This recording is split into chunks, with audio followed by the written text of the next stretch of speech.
Hey guys, Lorcan the Hedgehog here, and welcome back to the final part of Joker Week.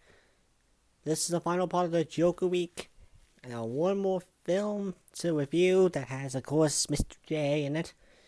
And this one is another recent film that maybe came out about a month ago, and it's an animated one, but it has a lot of things that, well, made people off. This one I'm reviewing is the Batman, The Killing Joke. Considered to be one of Batman's greatest graphic novels, finally heading into DC's animated movies. However, I have seen it, and well, this one might be the law. I think this might be the longest one of the Joker week, due to the amount of stuff they added. So basically, the plot of the novel, of the graphic novel, is basically the Joker tries to make Commissioner Gordon crazy after he shot Batgirl in the stomach, which now paralyzed her. She's handicapped. And he's trying to make Commissioner Gordon crazy like him. Of course, Batman has to stop the Joker from doing so. And also, it's the Killing Joke was kind of like the origin stories of how the Joker came to be, in a way. Now, doing that in animation would be people were excited the fact that Ian Mark Hamill, the voice of the Joker, back from Mask of the Phantasm and all that, he decided to come back as the Joker again. And he actually wanted it to do the Killing Joke. He really wanted to. And of course, Kevin Conroy returns again as Batman. So we already got a good start that we got Batman and the real Joker back again to do the voices of the Digital 2. However, there is a problem with this film. Of course, some people were upset from how Batgirl was treated in the graphic novel, used as the plot device, as some people would call it, to at least make Commissioner Gordon go crazy.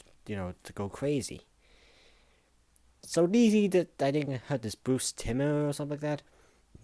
He decided to add an extra 30 minutes of I sort of guess original things to, I guess, give Batgirl some story or something like that, and make her more emotional when it gets more emotional when she gets shot and paralyzed and can't do Batgirl anymore.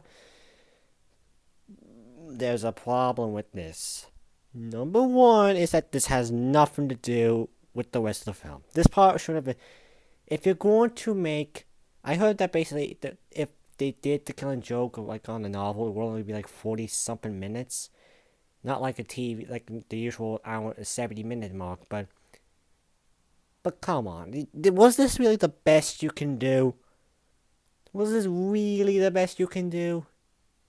You forget you were watching the Killer Joke at first. You really forget that you're watching something based on a Batman graphic novel until Mark Hamill as the Joker comes. That's basically where it goes, and that's like the half and after the 30-minute mark. That basically, Joker it comes in. There's a problem with Batgirl. There's some random mob boss who suddenly is suddenly trying to get her or something, and Batman is like, oh wait, he's getting a bit excessive with her. Now I get what because some people to understand what they were trying to go for. I think was that basically he doesn't want to pick a Batgirl to end up like Robin, because that would happen to the Joker. The Joker was over excessive with him. He killed Robin, and his mob boss could do the same thing to Batgirl. Unfortunately, as soon as Batman tries to defend her or whatever, she goes on a fizzy fit, tries to punch him, it gets him down, and suddenly starts kissing him. I heard that basically that Batman's like a father figure. This ain't right. And what next? They actually do it. They do it. If you get what do it means, yeah, that really happens. Now, the reason why, because you're wondering how is this going to go because of 15? Well, it isn't. This is considered to be an R-rated one. if you live in America. And here we got the classic 15 rating, which basically means it's not adult. Some people can still watch it that isn't up to adult level. So yeah, it's awful. The first 30 minutes, it shouldn't be in the movie at all. It really shouldn't have been. And it's if we, and basically we're trying to exclude that. Well, Batman of course done something to Commissioner Gordon's daughter. You know, back all night, it's still Commissioner Gordon's daughter. He doesn't even try to stop her. He just goes with it. Uh, it's just awful what they do to Batgirl in this. Well, Tara Strong, she's a good actress. You know, she does a lot of voice acting. She does a great voice acting. Hey, she voices most like some of the iconic characters in all media. I mean, you got Timmy Turner, you got Bubbles, you got Raven, and you got Twilight Sparkle. You got like these four recognizable characters in fiction in all the media, and she still does a good job, but the character is not in the right place. Come on, I mean, this is just off. Luckily, the film is saved. Like I said, if some people didn't like Batman the Mask of the Phantasm, at least the Joker came in and saved it. Mark Hamill still has his magic from the very beginning, and he still saved the movie. This film also just, like I said, goes for the origins of how the Joker came to be, where he was just a normal man, and then at some point above him with Batman, he goes insane and tries to do things, try to torture Gotham in a way. The animation compared to the other Batman films I mentioned, it's okay. I heard sometimes it looks fantastic and sometimes it looks awful. It's a very, it's very, I don't know how to say it. Well, basically, there's a few things I like to say. The score of the film is good. I do like the music, especially with the final battle with Batman and the Joker. And it's somewhere near the end. I won't spoil it to people who are, haven't watched the film yet. But, they also do parts of the film that are basically directly from the graphic novel. They do scenes where they actually do, like, they take it from the novel and animate it, and directly. And that's just a good touch. However, if you're a fan of The Killing Joke, I say skip the first 30 minutes. It really has nothing to do with it, and it just feels a bit off. It really does. If that was the way they develop Batgirl and it would make it bad or so traumatic or whatever when she gets shot and get paralyzed, well, you done a bad job at it. You really have. But yet again, the Joker, he still saves the movie. Joker's always the best part of these films. And Batman, and the voice acting is good. Everyone does their job good when it comes to voice acting. The writing the first 30 minutes is awful. The rest is directly the rest of the novel. So I would say skip the first 30 minutes. Or if you have watched this movie and seen the first 30, just block the 30 minutes off your head like I do. I usually just block the first 30 minutes off the film and just imagine, the rest of the film starts as the graphic novel starts, apparently. That's the way I do it. And you guys should too. I would still sort of recommend the Killing Joke in a way, but compared to all the other Batman films I've done, it's one of those things where I nearly just say you should just watch it online or rent it or something, because unless you are a hardcore Batman fan and you really want every single Batman movie in your collection, I guess you gotta go buy it. But if you're a fan of the Killing Joke, just skip the first 30 minutes and just watch the rest of the film, because that first 30 minutes has nothing to do with the film, and even if it was, it's awful the way how they don't do Batgirl and everything else.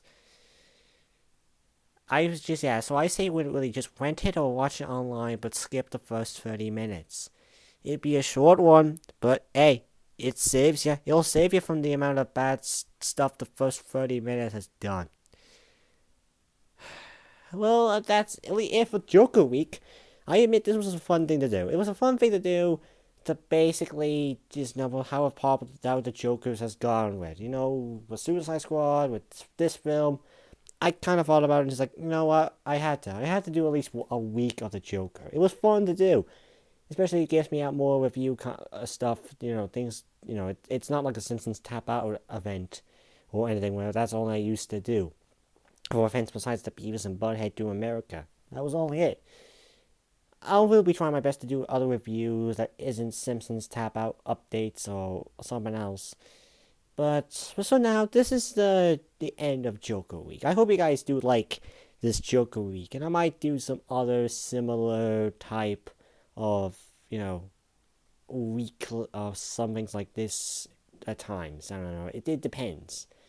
Also, I don't know which will be coming first, but I really am thinking of starting a new Let's Play of another game, but I don't know. It really is on a very mixed category. I did say it's not a full Let's Play of it. I am still thinking about it. I'm not 100% sure, and that's of course don't know if this one comes out first or the other one. But I'm basically talking about Zootopia or Zootopia's Crime Files. I really do want to try that and do that, but there's Simpsons Tap Out, which sometimes when you're trying to record things, it doesn't really work. I will try my best to do another Let's Play or something else that isn't like the Simpsons Tap Out, because I did that. I tried that with Rick and Morty back in Pocket and Morty's, and that didn't really work out well, because I wanted just to play the game as it is, and But at least with Zootopia's Files, I was about actually going to give that one a try. I haven't. I don't know if this one will be up first or what, but it was something different, and I actually do want to try do more Let's Plays of it. But there's a problem which I will just discuss right now. Like I said, maybe in the video or not, but I don't know which one comes up. But there's a part when usually there's always a thing in games, map games, where you can save your progress by some type of like Google Play games, or like you make an account or something, like how a Simpsons Tap Out does it. You have the EA account, which basically you create an account on it. You make one, and you can able to use your town at any point at any time. You can just log in with your email and your password, and that's back to your town, no problem. So Disney games on the App Store don't have that. They don't have like Where's My Perry? That's a game I actually bought. And every time I try to reinstall it, it starts me from the very beginning. And I was about to try and that for Let's Play, but there was a problem with that one. But I want to do Zootopia's Crime Files. I really do. But due to... I will actually will still do part 1, and maybe. But I don't know. That one will just be random video whenever I feel like I'm able for a Zootopia, to do it. Because the Simpsons Tap Out, that I do that whenever an update comes, and here's the problem with Zootopia. It has a lot of memory in it. So far it's up to 526 megabytes, I think, and that's what it is. And Simpsons Tap Out has up to 862, which I know when I get rid of Simpsons Tap Out, that's simple. I got enough time to record that. But what if I want to do a Simpsons Tap Out video, and Zootopia is kind of blocking that way? So I don't know. I'll still upload that video. I don't know if it's up already by the time I do this. I don't know which one I'll do first, but it's something I'm interested in doing. I just hope there's a way to save these progress, and then do it whenever I feel like wanting to do a Zootopia's Crime Files episode video. So that one will be an upcoming thing. But for now, I've talked long enough. I'll just now end the Joker Week. And thank you guys, for listening to these 5 reviews on Batman movies. I might do, like I said, the Christopher Nolan trilogy, and I might do some other movies, like trilogies and something else and all this other stuff. So I'll see you guys next time for my next video, and just see you guys later.